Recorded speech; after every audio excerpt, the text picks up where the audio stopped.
निरंजन धन तेरा दरबार, निरंजन धन तेरा दरबार, जहां पर तनिक न न्याय विचार। कह कबीर सुनो भई साधो सब उल्टा व्यवहार, कहे कबीर सुनो भई साधो सब उल्टा व्यवहार। सच्चों को तो झूठ बताओ, इन झूठों का एतबार, निरंजन धन तेरा दरबार, निरंजन धन तेरा दरबार, जहां पर तनिक न न्याय विचार। अपने आत्मा ये इन पंथों के ज्ञान की खाल इसलिए उतारी जा रही है कि आप जी आंखों देखकर इनकी गठड़ी में देख लो कि इसमें कौड़ी है या लाल है। तो इसलिए ये ज्ञान आपको दिखाना अति आवश्यक है, क्योंकि आप स्टूडेंट हैं और ये दास टीचर बना दिया प्रभु परमेश्वर कबीर जी ने। और टीचर ही बच्चों को समझाओगा तभी आपके समझ में आएंगी, नहीं तो कोई कितना ही बालक हो उस विद्यार्थी के समझ में नहीं आ सकती।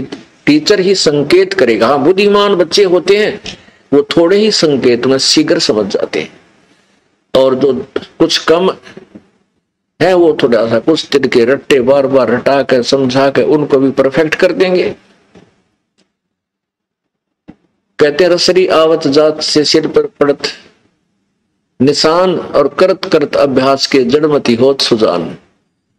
तो हम भक्ति मार्ग में सारे ही जड़मती हो रहे हैं, इसलिए बार बार ये अभ्यास, बार बार रिपीटेशन आवृत्ति की जाती है इन नकली संतों के ज्ञान को आपको प्रत्यक्ष दिखाने का। जो प्रयत्न किया जा रहा है ये इसलिए किया जा रहा है कि आप इसको अच्छी तरह समझ सके कि हम कहाँ खड़े हैं और किन को परम धनी मान बैठे जो भूत बन गए। अब आपको उस पूर्ण परमात्मा कैसा है, कौन है, किसने देखा है और क्या विधि है उसके पाने की, ये चार जो कंसेप्ट हैं ये अधिक यदि क्लियर हो गए तो मोक्ष में कोई बाधा नहीं है। मोक्ष होने में देरी नहीं है, यानी पूर्ण मोक्ष हो जाएगा। वो परमात्मा कैसा है, कौन है और किसने देखा है, उसकी वे ऑफ वर्शिप यानी पूजा की विधि क्या है,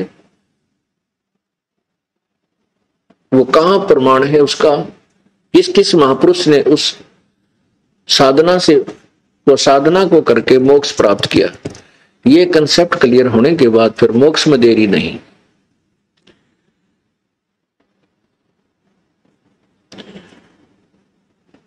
कबीर परमेश्वर जी जो बनारस में जुलाहा धानक का एक रोल करने आए थे, धानक की भूमिका की, ये पूर्ण परमात्मा है, ये परम अक्षर ब्रह्म है।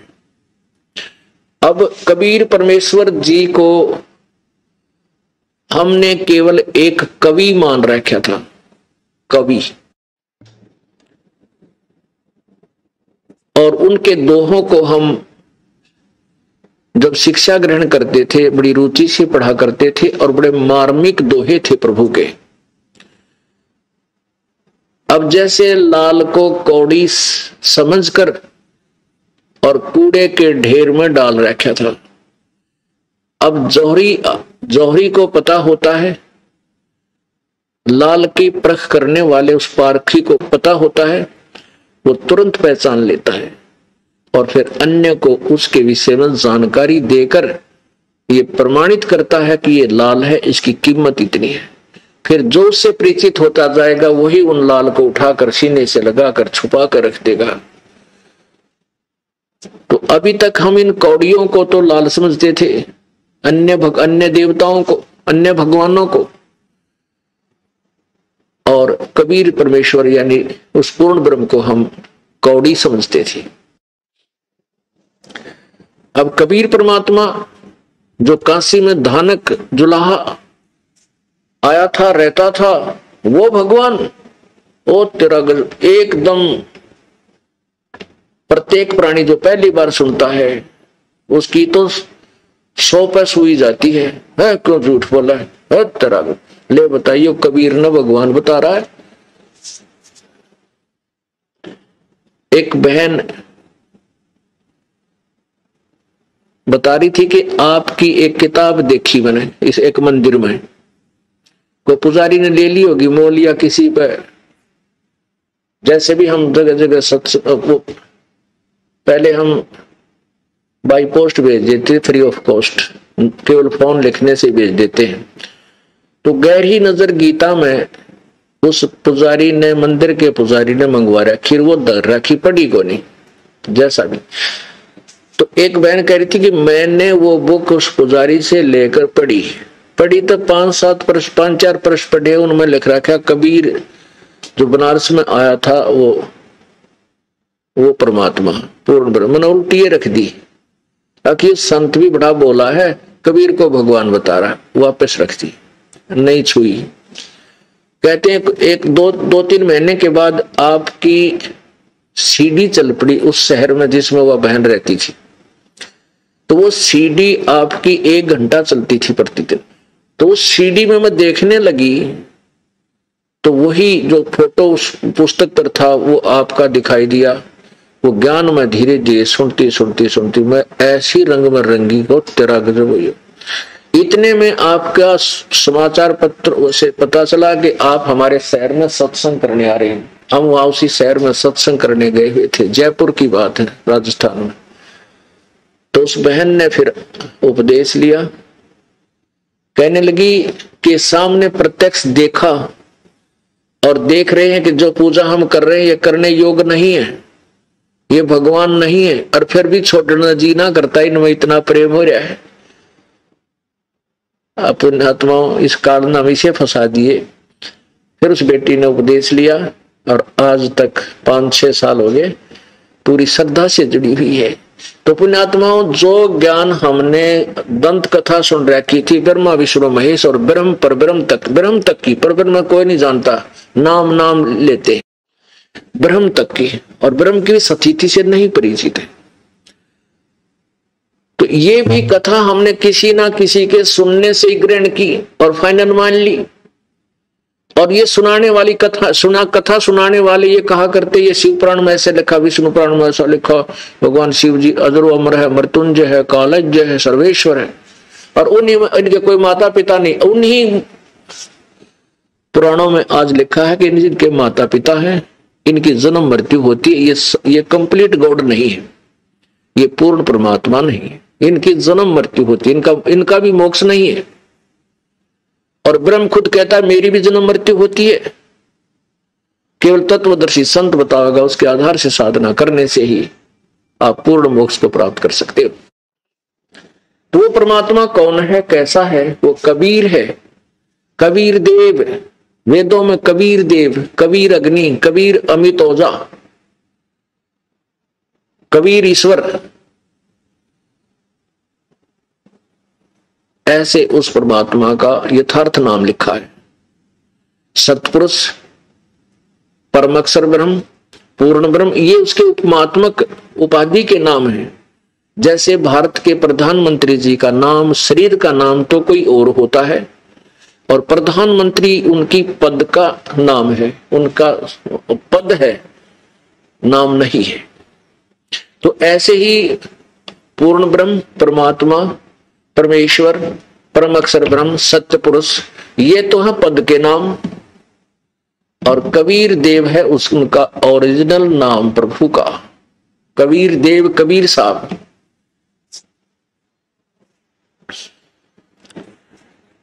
एक बार परमेश्वर कबीर जी दादू साहब, आदरणीय दादू साहब जी को मिले। दादू साहब जी अजमेर के अंदर रहते थे। उनके माता पिता तेल निकालने का, तेली का काम करते थे। 7-8 वर्ष के बच्चे थे, बच्चों में खेल रहे थे। घर से बाहर थोड़ा सा, गली में थोड़ा सा बाहर वाई घर था, गांव से बाहर छोटे छोटे, उसमें अजमेर ज्यादा बड़ा नहीं था, तो उनका घर बाहरले हिस्से में, जैसे शहर के बाहरली कॉलोनियों में होता है, ऐसा दादू साहेब जी का मकान था। वहां खेल रहे थे। पूर्ण परमात्मा आए, एक बूढ़ा बाबा यानी जिंदा महात्मा के रूप में, और परमेश्वर कबीर जी आए। उनको परमात्मा के विषय में ज्ञान दिया दादू साहब जी को। दादू साहब ने कहा, बाबा क्या मैं आपके वहां लोक को देख सकता हूं? परमात्मा बोले, हाँ भाई खूब देख, क्योंकि परमेश्वर ने अपने गवाह तैयार करने थे कबीर जी ने। इस भक्ति काल के समय, ये भक्ति युग में ये काम आएंगे अपने, इसलिए परमेश्वर ने कुछ आत्माओं को अपनी स्थिति से पूर्ण परिचित कराया था। दादू जी वाली आत्मा को शरीर से निकालकर और ऊपर के सब ब्रह्मांड दिखा करके सतलोक ले गई। 3 दिन और 3 रात दादू जी बेहोश रहे, अचेत रहे। घर वालों ने उसका शरीर उठाकर घर में रख लिया। थोड़ा श्वास चल रहा था इसलिए फूका नहीं। तीसरे दिन परमात्मा ने वो शरीर वापस छोड़ दिया। उसके बाद दादू साहब ने उस परमात्मा की महिमा कलम तोड़ गाई। क्या कहा उस कबीर जी के बारे में, जो जो शरण कबीर के तिरगे अंत अपार, दादू गुण के ताकहूं कहतन आवे पार। कबीर करता आप है दूजा ना कोई, दादू पूर्ण जगत को भक्ति दृढ़ावन सोए। ठेका पूर्ण होवे जब सब कोई तजय शरीर, दादू काल गंजय नहीं जपे जो नाम कबीर। आदमी की आयु घटे तब यम घेरे आए, सुमरण किया कबीर का दादू लिया बचाए।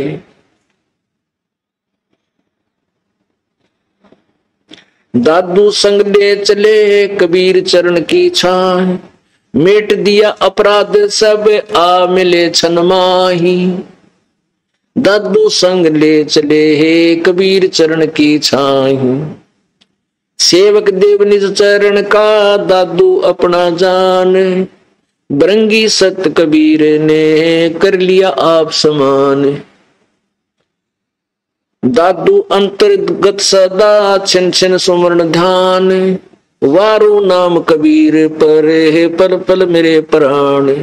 सुन सुन साख कबीर की काल नवावे माथ, धन धन तीनों लोक में दादू जोड़े हाथ। केरी नाम कबीर का विषम काल गजराज, केरी नाम कबीर का विषम काल गजराज। दादू भजन प्रताप ते ये भाग्य सुनत आवाज। पल पल नाम कबीर का दादू मन चितलाए, हाथी के असवारे को स्वान काल नहीं खावे। सुमरत नाम कबीर का कटे काल की पीर, दादू दिन दिन ऊंचा होवे है फिर परमानंद सुखसीर।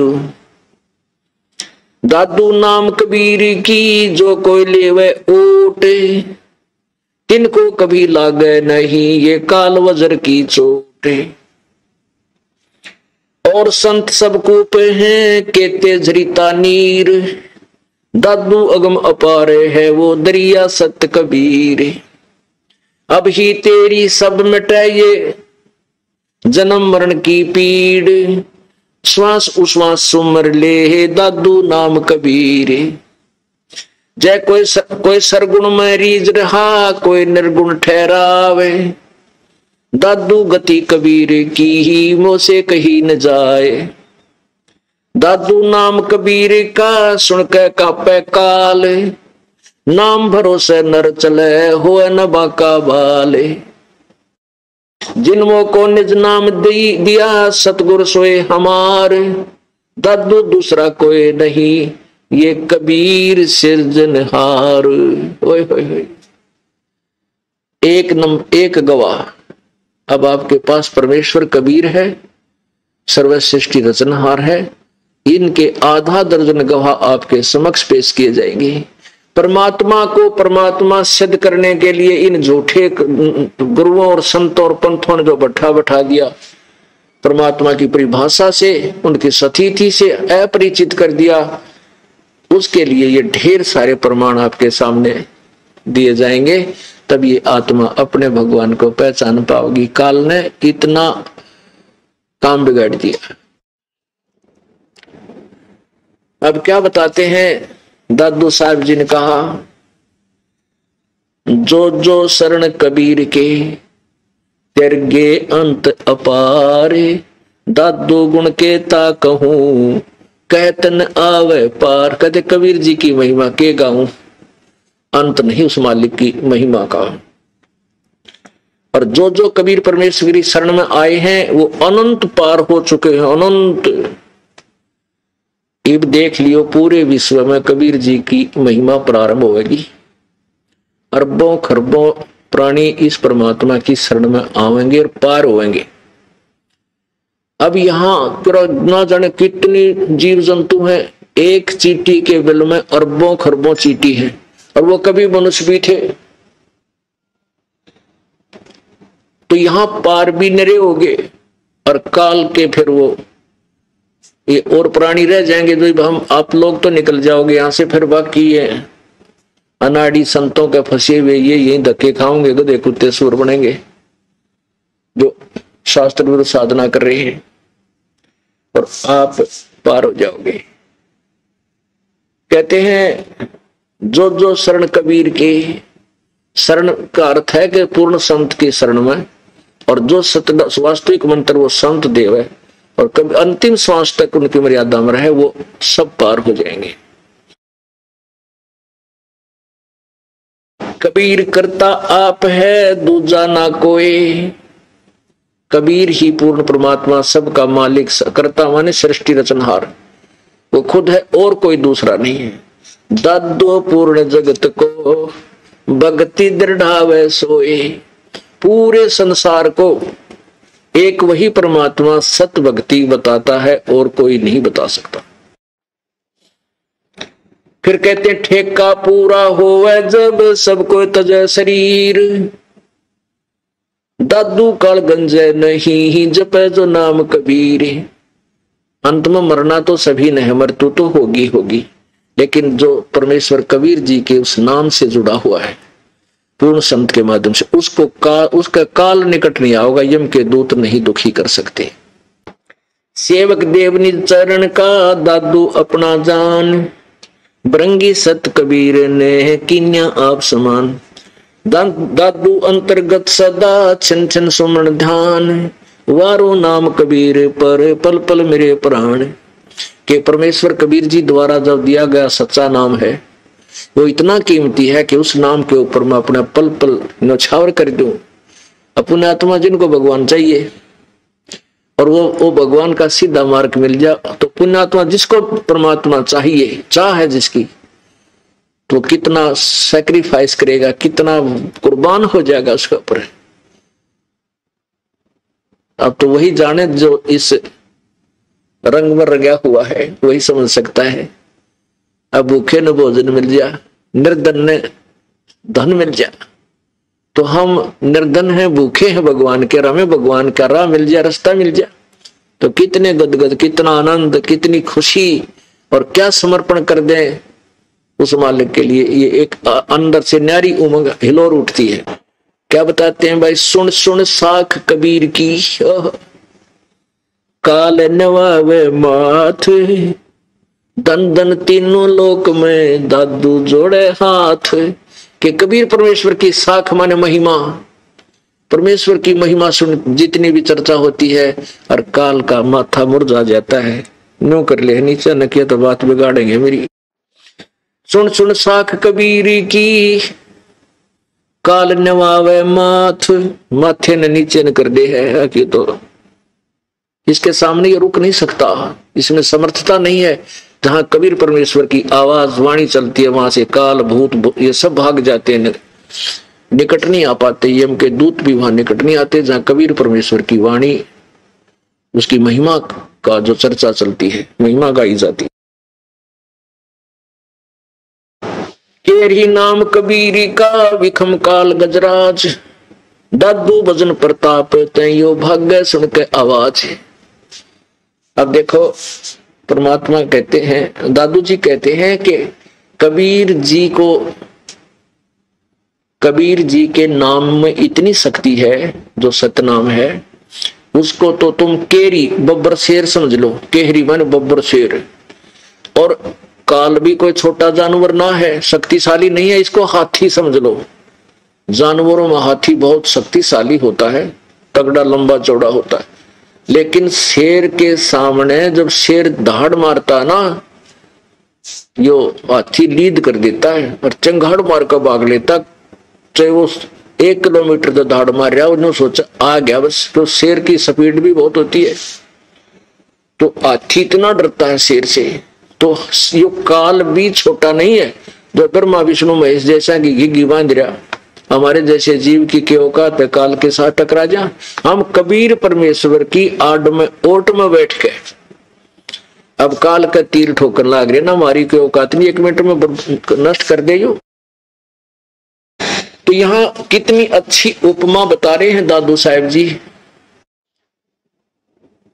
के केरी नाम कबीर का और विखम काल गजराज। गजराज हाथियों का भी सरदार, यानी समझ ले इतना तगड़ा वो काल है। काल को हाथी जानो, कबीर परमेश्वर को शेर जानो, बब्बर शेर। दादू भजन प्रताप से ये भाग्य सुनत आवाज। परमेश्वर के महिमा के सामने, परमेश्वर कबीर जी के मंत्र के सामने ये काल ऐसे भाग लेता है जैसे शेर की दहाड़ के सामने तगड़े से तगड़ा हाथी हकार ठा जाता है, भाग जाता है।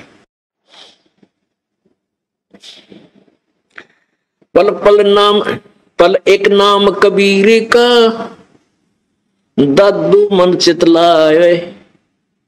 हाथी के असवारे को ये स्वान काल नहीं खावे।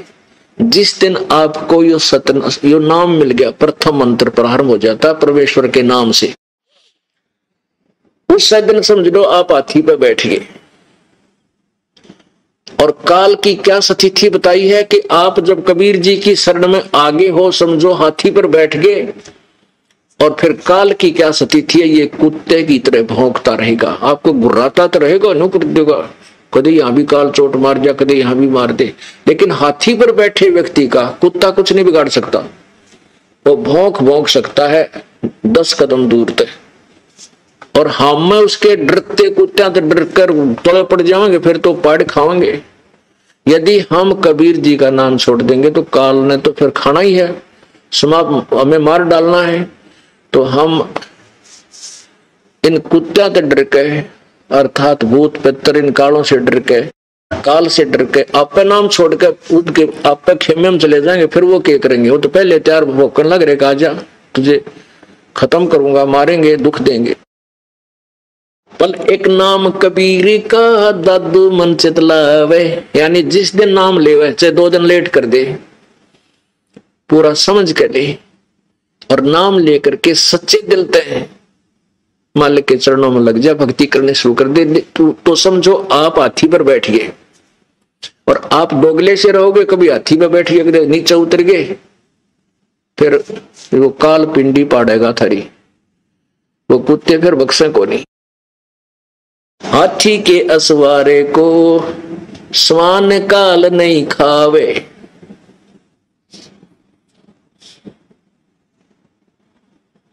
सुमृत नाम कबीर का, ये कटे काल की पीड़ कि परमात्मा कबीर जी के सच्चे नाम का जाप करते ही काल के ये दुख कट जाएंगे। सुमृत नाम कबीर का, ये कटे काल की पीड़। दादू दिन दिन ऊंचा हुए है, फिर परमानंद सुख सीर। दादू नाम कबीर की जय कोई लेवे ओट, तिनको कबू लागे नहीं ये काल बजर की चोट। जो परमात्मा कबीर जी की मर्यादा में रहेंगे, शरण में रहेंगे, वो सच्चा नाम जाप करेंगे, सच्चे हृदय से नाम जाप करेंगे, वो उन परमेश्वर की ओट है।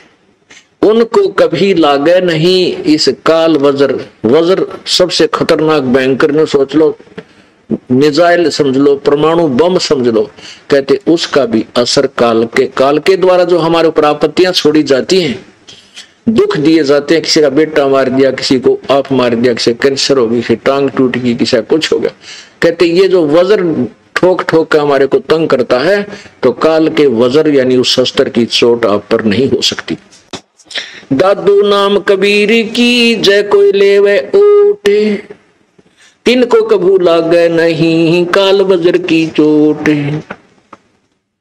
और संत सब कूप है कहते धृता नीर, दादू अगम अपार है दरिया सत्य कबीर।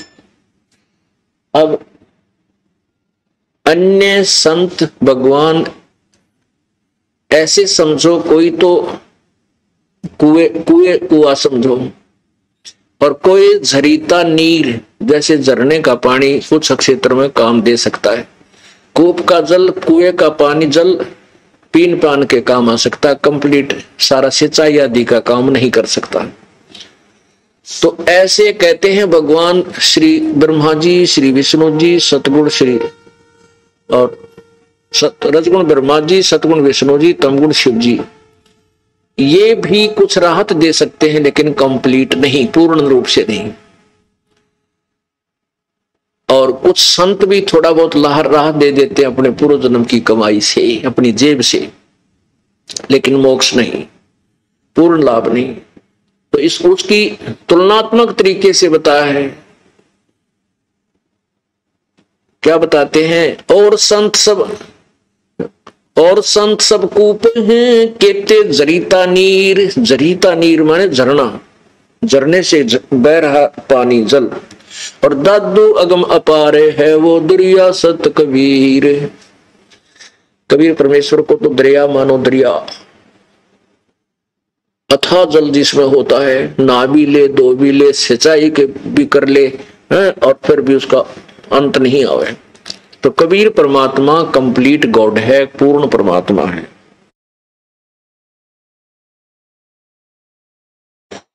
अब ही तेरी सब मिटे ये जन्म मरण की पीर।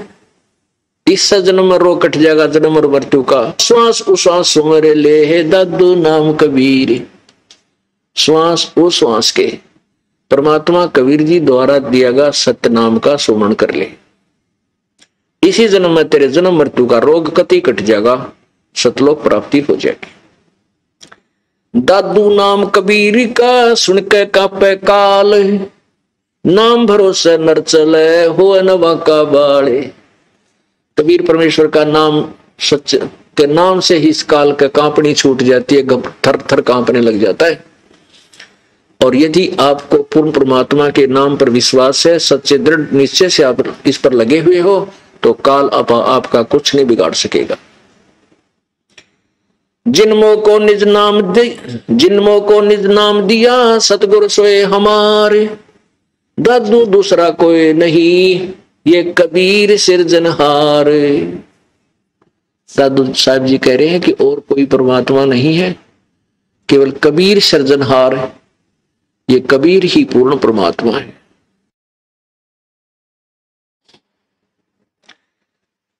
अपने आत्माओं, कबीर परमेश्वर है, सब सृष्टि का रचनहार है, सर्व संकट निवारक है, मोक्षदायक है और सुप्रीम पावर है। काल जिसके सामने नहीं टिक सकता वो कबीर जी है। इसका एक गवाह आदरणीय दादू साहब जी आपके समक्ष पेश किए, और फिर आने वाले समय में आपको और गवाह दिए जाएंगे जिससे आपको विश्वास होगा कबीर इज गॉड। कबीर परमात्मा है, सारी सृष्टि का रचनहार है, कुल मालिक है। परमात्मा क्या बताते हैं जग सारा रोगिया रे, जिन सतगुरु वैद न जाण्या, जग सारा रोगिया रे, जग सारा रोगिया रे, जिन सतगुरु वैद न जाण्या, जग सारा रोगिया रे, जग सारा रोगिया रे, जिन सतगुरु वैद न जाण्या, जग सारा रोगिया रे। भाई जन्म मरण का रोग लगा है, तृष्णा बडरी खांसी, जन्म मरण का रोग लगा है, तृष्णा बडरी खांसी। आवागमन की डोर गले में पड़ी काल की फांसी, जग सारा रोगिया रे, जिन सतगुरु वैद न जाण्या, जग सारा रोगिया रे। भाई साचा सतगुरु कोई न पूजे, इन झूठों जग पतिवावे।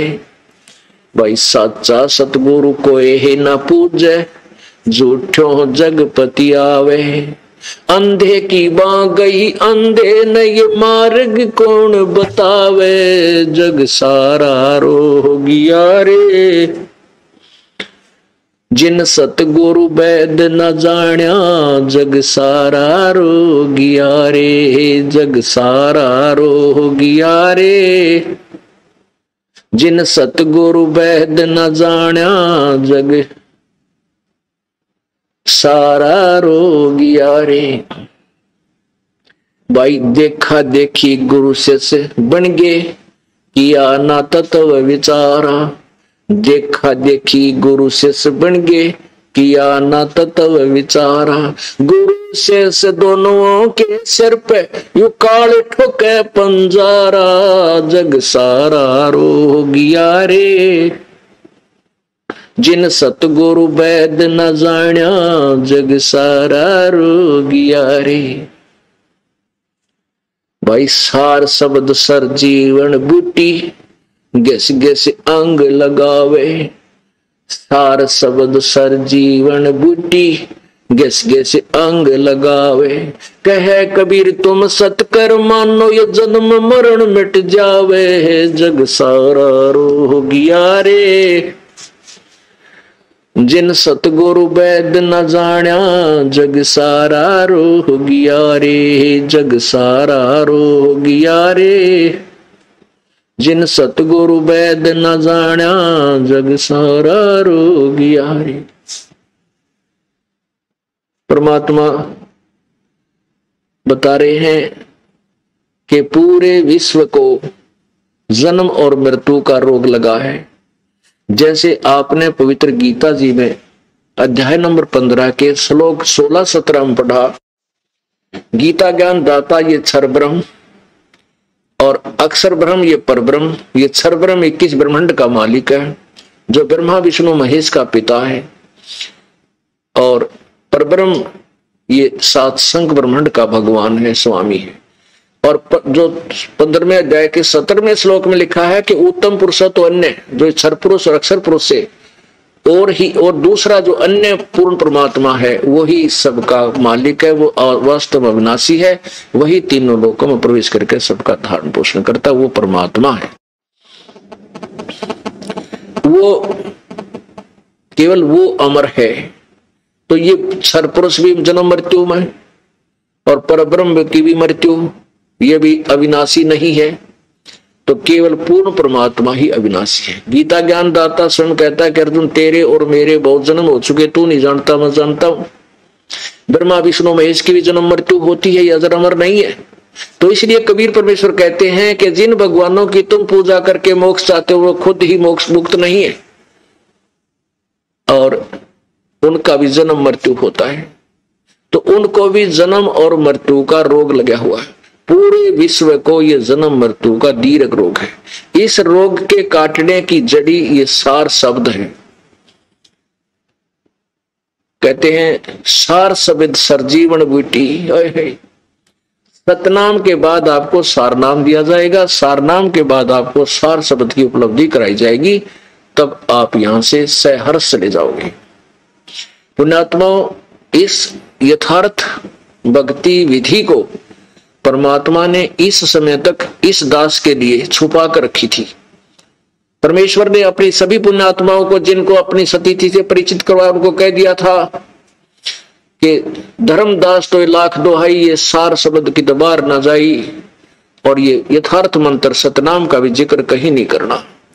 जैसे नानक साहब जी को परमात्मा मिले थे, आदरणीय नानक साहब जी को भगवान कबीर जी मिले थे, वो सतपुरुष मिले थे, पूर्ण परमात्मा मिले थे, उनको भी सतनाम दिया था और फिर सारनाम भी दिया था, सार शब्द। फिर उनको बाद में बताया था, कह दिया था, एक आदेश दे दिया था कि ये सतनाम को अभी किसी को मत बताना। और नानक जी उसी नाम का जाप करते थे। वो आपको एक प्रमाण देते हैं थोड़ा सा, क्योंकि जब तक हम आंखों नहीं देखेंगे तब तक हम नहीं मान सकते कि जो ये वे ऑफ वर्शिप, पूजा की विधि ये दास बताता है, वो सच्ची है। जब आप आंखों देख लोगे तब आपको विश्वास हो जाएगा, फिर नो डाउट आप सच्चे दिल से भगवान के चरणों में लग जाओगे, मोक्ष हो जाएगा। ये देखिएगा, जन्म साखी सब तो वड्डी, भाई बाले वाली जन्म साखी, doctor Jawahar Singh, Kripal Singh and company.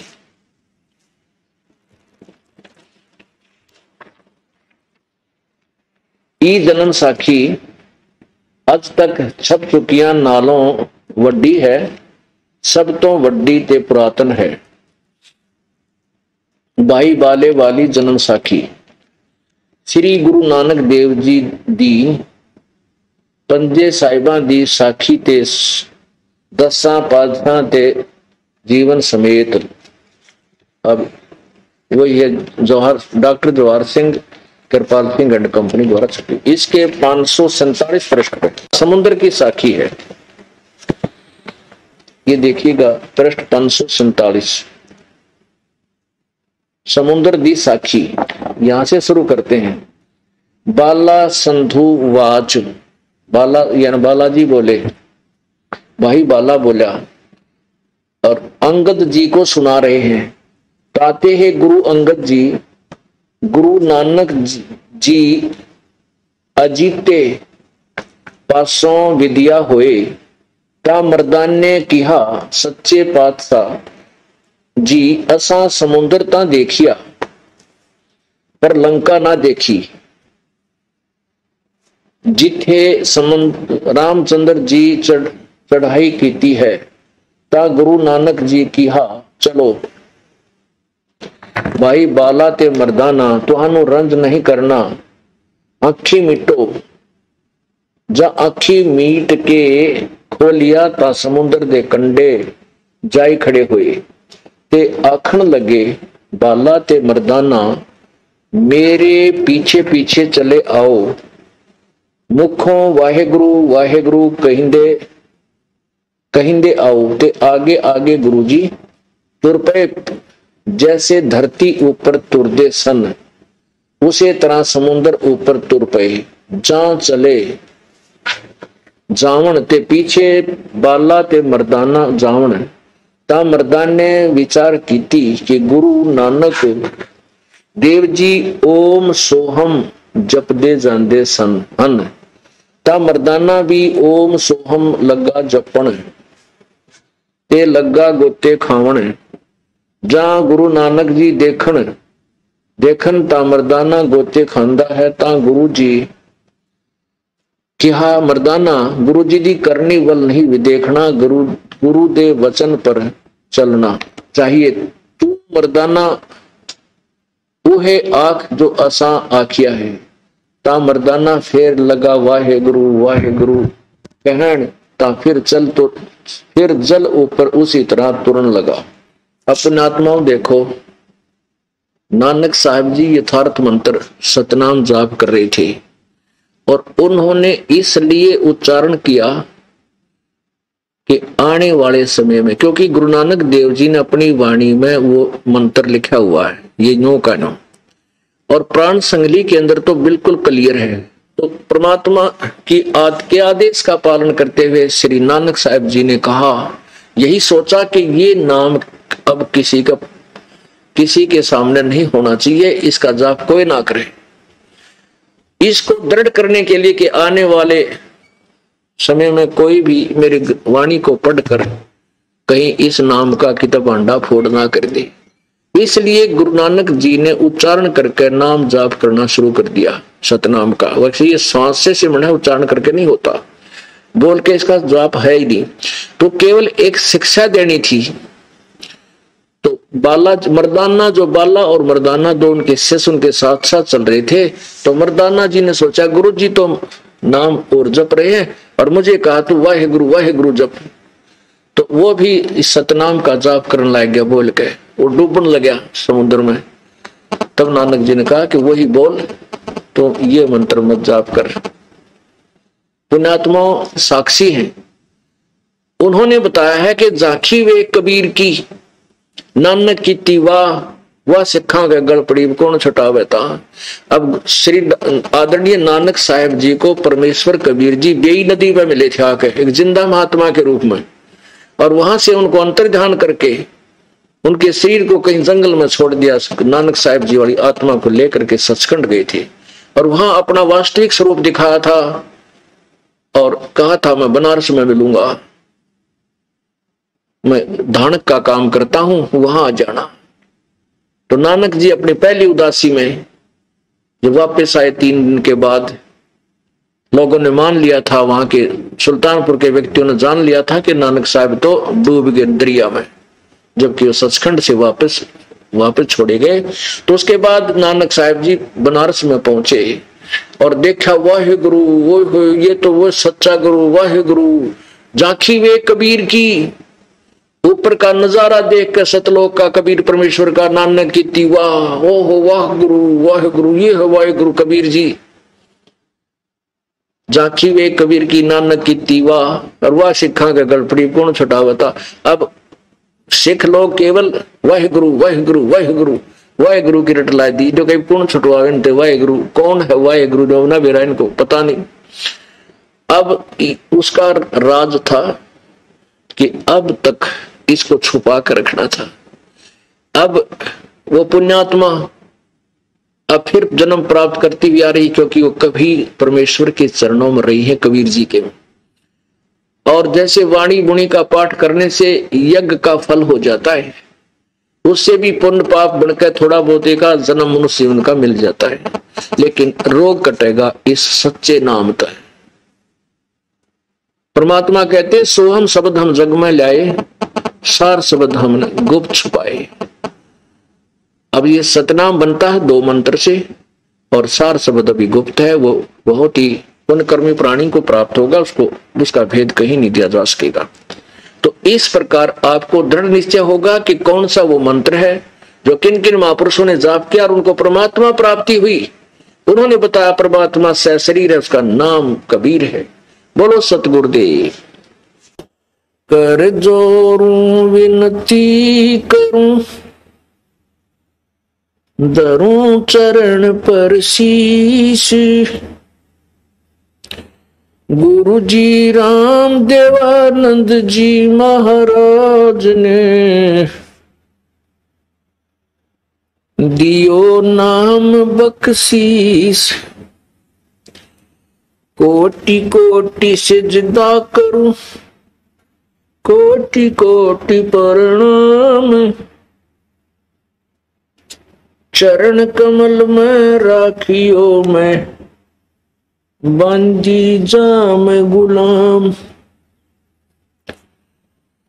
अब गुण किए तो बहुत किए, करते न मनी आरे, बावे बंदा बख्श दियो, बावे गर्दन उतार। गुरु गोविंद दोनों खड़े, किसके लागू पाए, बलिहारी गुरु अपना जिन गोबिंद दियो मिलाए।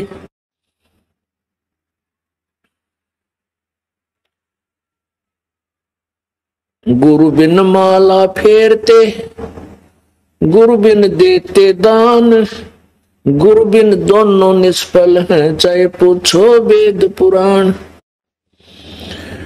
राम कृष्ण से कौन बड़ो, उन्हों भी गुरु कीन, तीन लोक के वे धनी, गुरु आगे आदीन।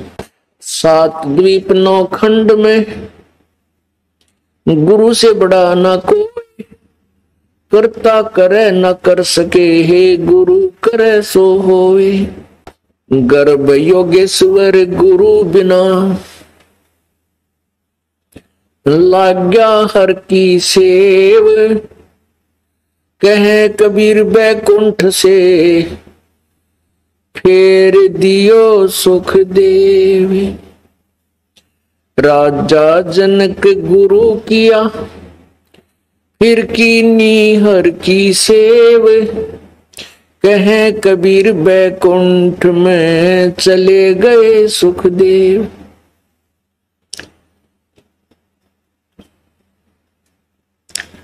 कुत्ता तेरे दरबार का, मोतिया मेरा नाम,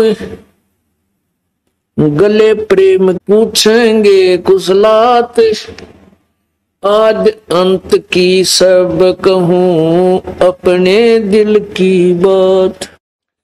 गुरु जी तुम ना भूलियो, चाहे लाख लोग मिल जाही, हमसे तुमको बहुत है, तुमसे हमको नहीं।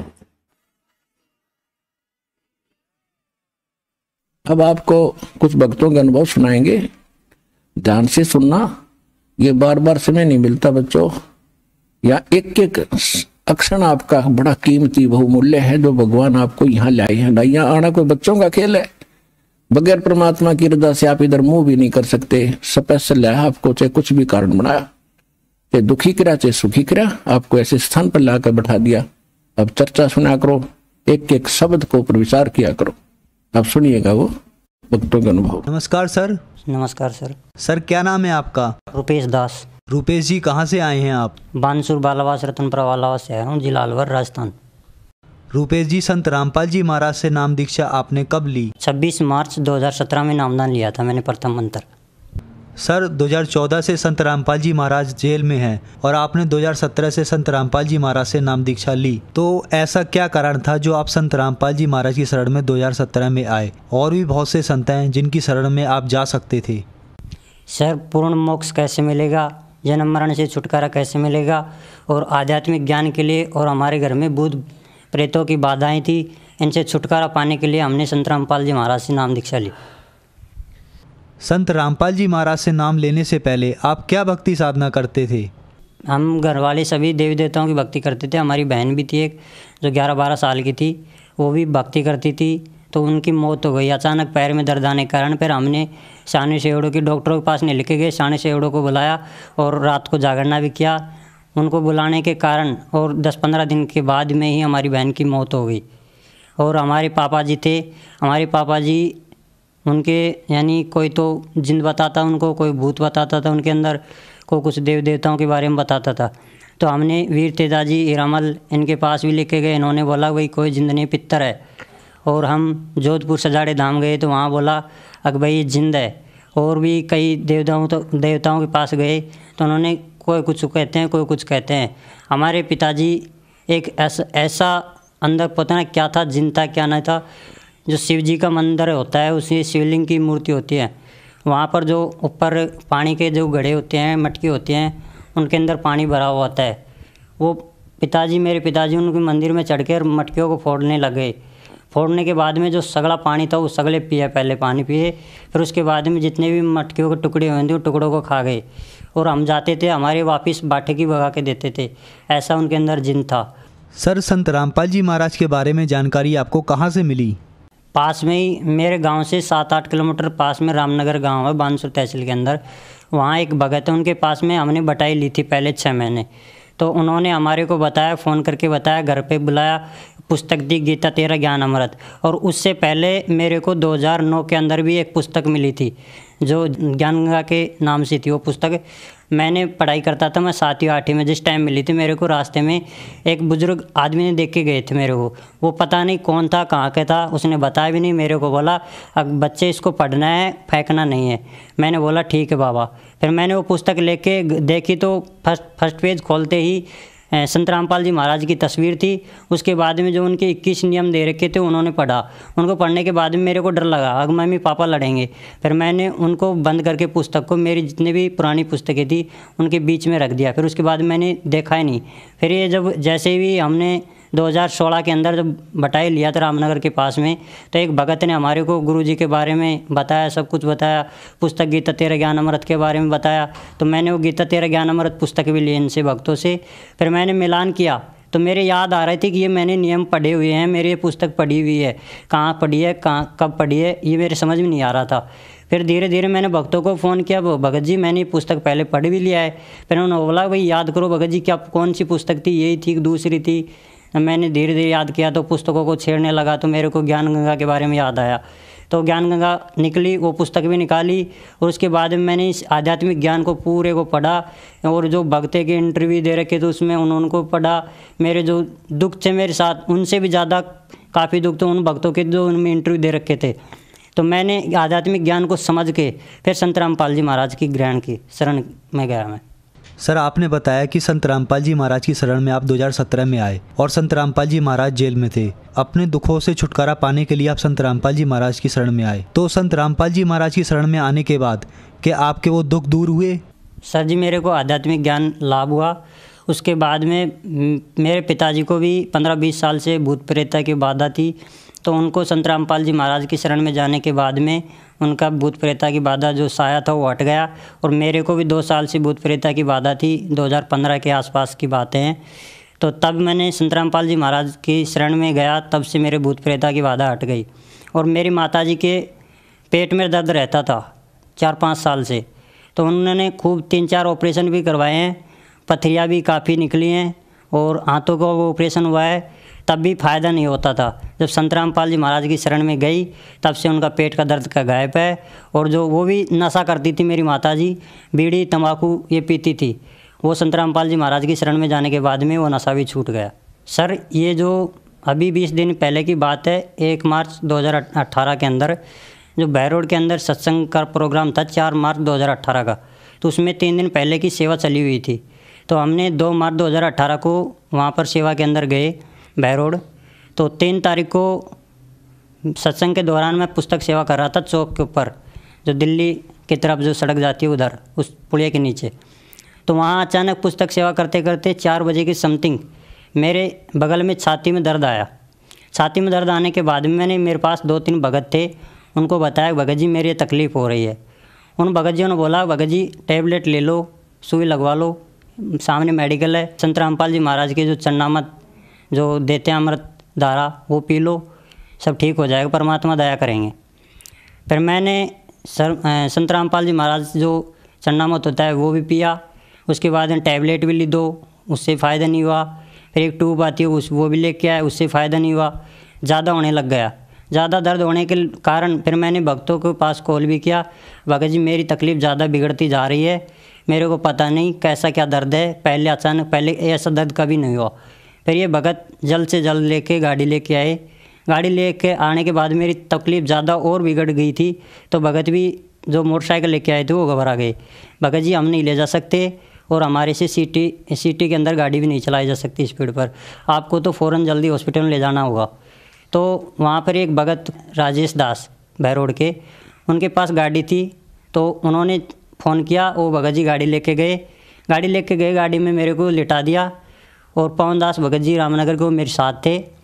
और जब वो गाड़ी में भी लिटा कर मेरे को ले जा रहे थे हॉस्पिटल की तरफ, तब रास्ते में मैंने खूब उल्टी की, उल्टियाँ हुई काफ़ी, आप 1 लीटर जग भर लो, इतनी उल्टी हुई और कुछ भी नहीं, पानी था नहीं रहा। और फिर हॉस्पिटल के गेट पे पहुँचते ही मैं बेहोश हो गया था। उसके बाद में मेरे को पता नहीं था। एक भगत जी था मेरे साथ, वो मेरे साथ आए हुए हैं, वो आपको आगे के बारे में बताएंगे भगत जी। नमस्कार सर। सर नमस्कार। सर क्या नाम है आपका? सर पवन दास। पवन जी, अभी आपके मित्र रूपेश जी बता रहे थे कि इनके साथ कुछ घटना घटित हुई, ये बेहोश हो गए, आपने इनको संभाला और आप इनको हॉस्पिटल में लेके गए, तो वहाँ पर क्या हुआ? सर इन्होंने मेरे पास फ़ोन किया, तो फ़ोन करते ही मोटरसाइकिल लेके गए। तो इनकी हालत इतनी ख़राब हो चुकी थी कि मोटरसाइकिल पे जाने के काबिल नहीं थे, क्योंकि भीड़ इतनी थी बाज़ार में। फिर फ़ोन किया हमने राजेश दास के पास, तो वो गाड़ी लेके आई। गाड़ी में लेके गए तो हॉस्पिटल ले जाते इनकी ऐसी कंडीशन हो गई कि संभालना मुश्किल हो गया। जैसे डॉक्टर के पास जैसे तैसे करके ले गए अंदर, तो डॉक्टर ने चेक किया, तो डॉक्टर ने कहा कि भाई इनको जल्दी से जल्दी आप पहले तो ईसीजी करवाओ। ईसीजी करवाने के बाद मेरे पास इनको मत लेके आना, सिर्फ रिपोर्ट लेके आना, इनको रेफ़र करना है या आप जयपुर ले जाओ या दिल्ली ले जाओ। जैसे डॉक्टर ने कह दिया कि ईसीजी करवाओ, तो ईसीजी करवाई। ईसीजी को हम लेके डॉक्टर के पास गए, तो डॉक्टर को दिखाई, बिल्कुल जीरो आ रही थी। रेफ़र के लिए बोल दिया कि इसको जयपुर ले जाओ या दिल्ली ले जाओ, इसमें इसको जल्दी से जल्दी आप वहाँ पहुँचा सकते हो। इसकी नब्ज़ नाड़ी कुछ भी नहीं आ रही। डॉक्टर ने जैसे देख लिया कि भाई बिल्कुल जीरो रिपोर्ट, नब्ज़ नाड़ी कुछ भी नहीं है, तो उसके बाद में सुमरन जैसे संत रामपाल जी महाराज से अर्जी लगवाई, तो इनको होश आया। तो डॉक्टर भी एकदम से अचंभित रह गए कि ये क्या चमत्कार है, एक तो रिपोर्ट 0-0 बता रही है और एक इनको आधे घंटे में ही होश आ गया, ये तो बहुत बड़ा चमत्कार है। तो चमत्कार को देख के सारे डॉक्टर सारे अचंभित रह गए कि ये तो कोई बहुत बड़ा चमत्कार है, ये संत रामपाल जी महाराज का चमत्कार है, जो कि हम सतभक्ति करते हैं। और इन्होंने को जीवन दान दिया, एक मौत के मुँह में से निकाला इनको, रूपेश दास जी को। तो सर पवन जी ने बताया कि आपको आधे घंटे के लिए मृत घोषित कर दिया गया था। तो जैसे ही आपके मित्रों ने जब संत रामपाल जी महाराज से अरदास लगाई, तो वहाँ से जवाब आया, तो आप आधे घंटे बाद फिर से होश में आ गए। तो उसके बाद क्या हुआ? सर जब भगत लोग बता रहे थे मेरे को, आपके संत रामपाल जी महाराज के पास अरदास लगाने के बाद आपको आधे घंटे बाद होश आया। होश आने के बाद में जब डॉक्टर साहब को ये बातें बताई, तो डॉक्टर साहब बोले, भाई मेरे को नहीं समझ में आ रहा क्या है, चमत्कार है, कुछ भी हो, आप ऐसा करो जल्द से जल्द उस मरीज़ को लेके आओ मेरे पास, मैं एक इंजेक्शन लगा देता हूँ और आप इसे जयपुर या दिल्ली ले जा सकते हो। मेरे समझ में नहीं आ रहा ये बात। मैं जिस टाइम गाड़ी में था, जब भगत लोग मेरे को गाड़ी में लेने के लिए आया, तो मैंने भगत को बोला कि भगत जी आप मेरे को छोड़ दो, मैं खुद चल के जा सकता हूँ, अब मैं बिल्कुल ठीक हूँ, मेरे कोई तकलीफ़ नहीं है, मेरा दर्द भी नहीं है और तकलीफ़ भी नहीं है, कुछ भी नहीं है। तो जैसे मैं पैदल चल के गया डॉक्टर के पास, जैसे रूम के अंदर गया, तो डॉक्टर साहब मेरे को देख के हैरान हो गए, ये अभी आया था वही मरीज़ है क्या? जब वो भगत लोग बोले हाँ सर वही है। तो मैंने डॉक्टर साहब को बोला ठीक हो, मैं बिल्कुल, मेरी कोई तकलीफ़ नहीं है। वो उससे बोला कि भाई मेरे समझ में नहीं आ रहा क्या है क्या, कुछ भी नहीं है, तो आप ऐसा करो, आप इस 5 रुपये का इंजेक्शन है वो लगवा लो और इसको लेके जाओ, मैं गोली दवाई भी नहीं दे सकता, मेरे समझ में नहीं आ रहा, समझ से बाहर है।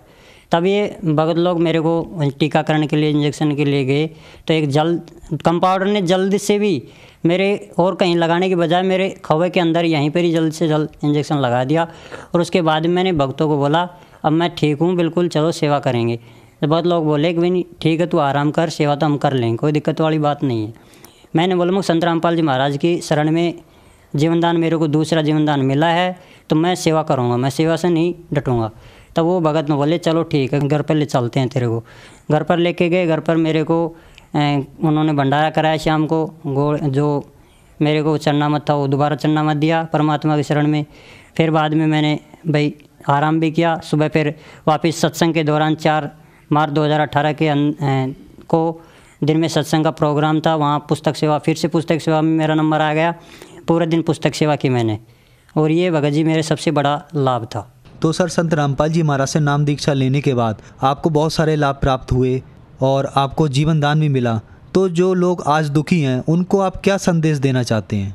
सर जी मैं संदेश तो नहीं दे सकता, परमात्मा की शरण से मैं हाथ जोड़कर उनसे प्रार्थना करना चाहता हूँ कि संत रामपाल जी महाराज की शरण में आओ, आध्यात्मिक ज्ञान पाओ और जो भक्ति शास्त्र विधि द्वारा बताते हैं वो भक्ति करो, और जो सब बड़ी बड़ी जितनी बीमारियां हैं उनसे छुटकारा पाने के लिए संत रामपाल जी महाराज की शरण में आओ। अगर कोई संत रामपाल जी महाराज की शरण में आना चाहे तो वह कैसे आ सकता है? बहुत सारे चैनल चल रहे हैं, संत रामपाल जी महाराज के सत्संग प्रवचन चल रहे हैं उन पर। तो उनके नीचे एक लाइन आती है पट्टी, उस पर मोबाइल नंबर दिए हुए हैं आश्रम के, उन पे कॉल करो आप। उन नंबरों पर कॉल करने के बाद में आपको जहाँ आपसे फ़ोन कर रहे कहीं से भी कर रहे हो, आपको जगह बता दी जाएगी और नामदान केंद्र बता दिए जाएंगे। आप वहाँ जाके फ्री में, मुफ्त में नामदान केंद्र पर नाम दीक्षा ले सकते हो। धन्यवाद सर।